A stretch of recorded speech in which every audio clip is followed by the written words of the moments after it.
그녀는 어느 요양원에 실습을 가게 되었습니다.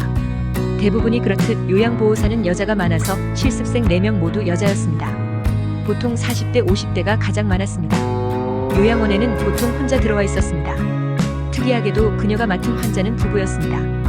할아버지는 거동이 조금 불편할 뿐 건강해 보였습니다. 할머니는 치매가 있었습니다. 할아버지는 아침이면 일찍 내려와서 할머니를 챙겼습니다.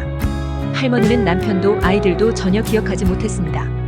할머니의 일과는 그저 멍하니 앉아 창밖을 쳐다볼 뿐이었습니다. 할머니를 면회하고 돌아가던 자녀들은 요양원 건물 기둥에 기대에 한참 울다 갔습니다.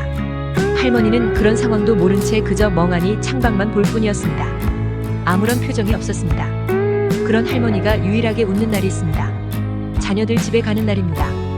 그런 날이면 아침부터 할머니는 웃고 계셨습니다. 자녀들이 일주일에 한 번이나 2주일에 한 번씩 노부부를 집으로 초대해 식사를 함께 했습니다. 아이들이 집에서 웃고 떠들어도 할머니는 그저 웃고만 있었습니다.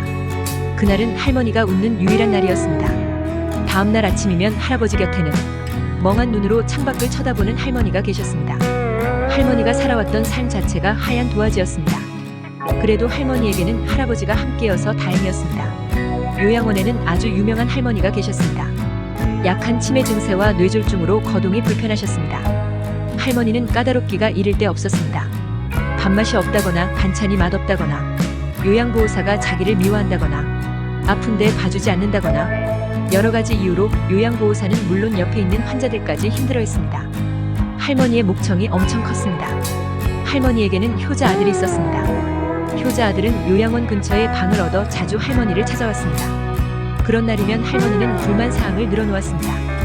효자 아들은 그 불만을 고스란히 담아서 원장님께 말했습니다. 요양보호사들은 할머니에게는 한 번 갈 것을 2번 가고 2번 갈 것을 3번 갔습니다. 요양원에는 뜸 들이는 시간이 있었습니다.